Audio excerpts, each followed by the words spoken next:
I told you when I was going to the market to go and fetch water in the river. Why are you still at home? Mama, I'm not feeling too well. That was why I did not go. I'm sorry. Please forgive me. I will go next time. Go next what? Now you listen to me, you little rat. If you know what is good for you in this house, better go fetch that water. If not, there will be no food for you tonight, little rat. Long before anyone called him rich, before his name carried weight or respect, he was just a thin boy in the village, moving quietly so he would not attract trouble. He was born into a large family, the kind where many people lived under one compound, but kindness was scarce. Food was never enough, and when it was, he was usually the last to be remembered. From a young age, life taught him bitterness early. While other children were allowed to play, he was sent on errands. When mistakes happened in the house, blame somehow always found him. If food finished early, he was accused. If money went missing, eyes turned to him. He learned very fast that in that family, love had conditions, and he never met them. Some nights, he slept with hunger biting his stomach so hard it felt like pain in his bones. Other nights, he cried quietly so no one would hear. There were relatives who watched all this and did nothing. Even worse, some enjoyed it. They told him he would never amount to anything. They laughed when he talked about going to school or becoming successful. But inside him, something refused to die. He held on to one promise he made to himself as a child. One day, I will leave this place, and when I do, I will never come back to beg anyone. School was not easy. Sometimes he missed classes because he had no books or fees. Sometimes he worked small jobs for neighbors just to eat. Still, he pushed forward. Every insult added fuel to his heart. Every punishment made him stronger in silence. When opportunity finally came, it didn't come gently. It came through struggle, through sleeping in strangers' houses, through days of hunger in the city. But he endured. Slowly, money began to come. First small, then steady, then plenty. The day he became comfortable, he cut ties. He packed his things and left the village without ceremony. No farewell, no tears. He moved to Abuja, where nobody knew his past or cared where he came from. There, he built himself from the ground up. He worked hard, invested wisely, and trusted very few people. Before long, he had houses, businesses, and influence. Yet, despite all he owned, he never returned home. For 30 long years, the village only heard stories about him. They heard he was rich, they heard he drove expensive cars, they heard he lived well. Some relatives tried to reach him, but he kept his distance, not out of pride, but out of memory. The wounds were still fresh in his heart. One day, word reached him that elders in the village felt angry. They said he had abandoned his roots. When they finally confronted him through messages and calls, they spoke harshly. If he refused to come back alive, they warned, your body will return when you die. He laughed, but his laughter was cold. You people failed me when I was alive. Even my corpse will never step into that village. From that day on, he sealed his decision. He focused on his children, his work, and the life he built in Abuja. He never attended village meetings, never sent greetings, never looked back. What no one knew was that deep inside, his anger was not loud, it was settled. He had already buried his village in his heart. And so, for 30 long years, he stayed away, keeping a promise made by a wounded boy who grew into a powerful man. Death did not announce itself loudly. It came quietly, slowly, like a shadow that had been following him for years and finally caught up.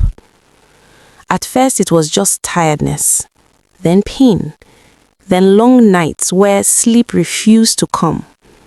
When doctors began to avoid his eyes and speak in careful tones, he understood the truth without being told. He was not afraid of dying.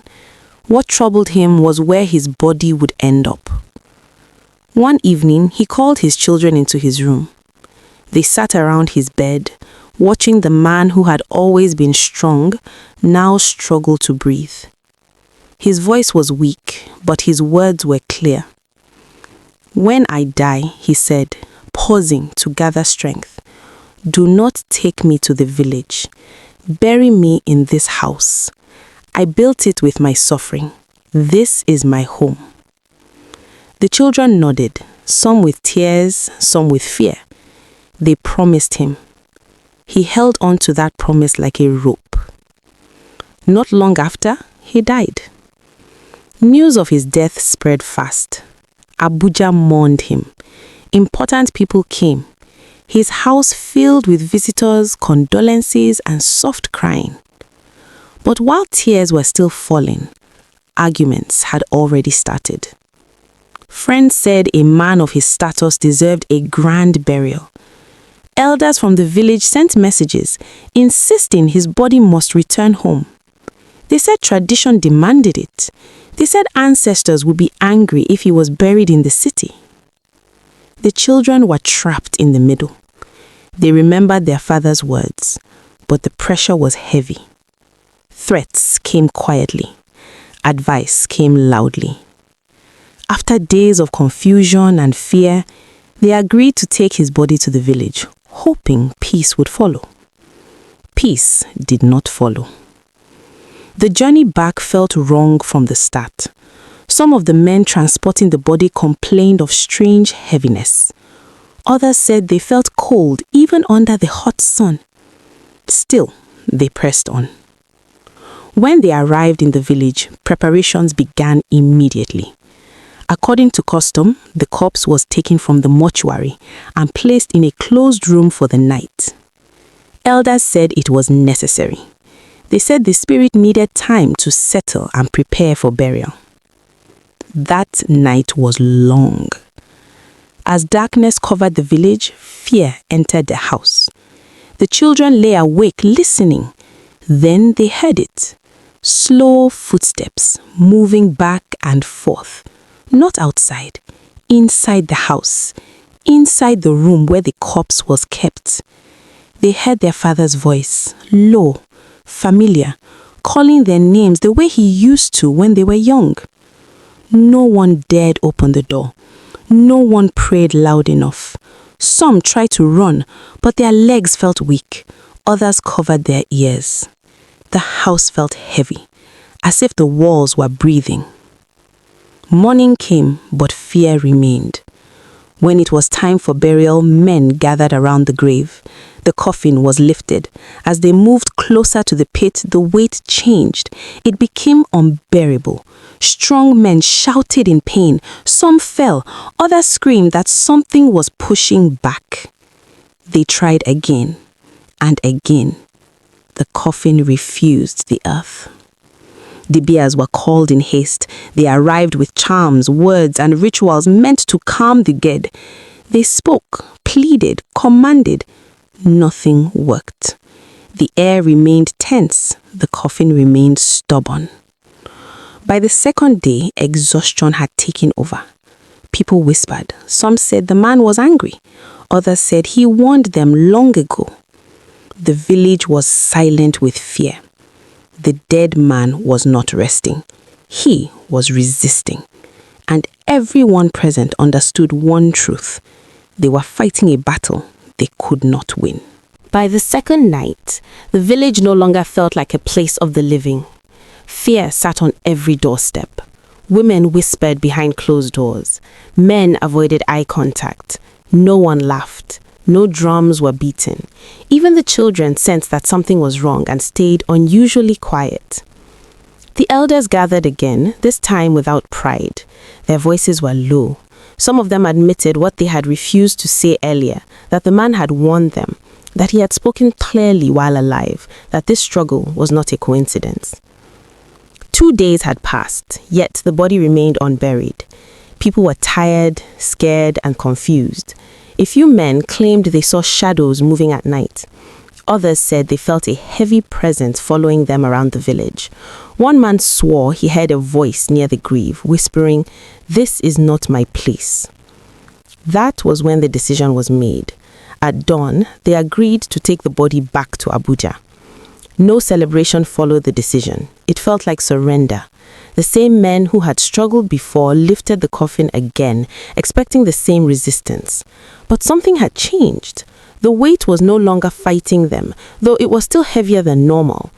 Even so, no one complained, no one joked. They moved quickly, quietly, as if afraid the body might change its mind. The journey back was strange. The air felt lighter. Some of the men later confessed that their fear slowly faded as the vehicle moved farther from the village. One of them said it felt like they were finally going in the right direction. When they arrived at the house in Abuja, something unexpected waited for them. The young men of the area were already there. They had dug the ground in the compound just as the man had instructed while alive. The grave was ready, neat, and calm. It was as if the house itself had been waiting. Then came the biggest shock. When the men lifted the coffin again, it felt light, almost weightless. The same coffin that had defeated strong men in the village now rested easily on their shoulders. No pain, no resistance, no fear. They lowered it into the grave gently, smoothly, without struggle. The moment the coffin touched the ground, a strange calm filled the compound. Some people sighed without realizing it. Others wiped sweat from their faces. A few of the children began to cry, not from fear this time, but from relief. The man had finally found his rest. When the burial ended, no one argued, no one questioned tradition. Everyone understood what had happened, even if they could not explain it. The dead are not as powerless as people think. When a person gives clear instructions about their burial, their spirit holds tightly to it. You can beg the dead, you can plead, but you cannot force them to rest where they do not want to be. That man had chosen his home long before death came. Abuja was not just where he lived, it was where his pain ended. And in the end, his wish spoke louder than the living ever could.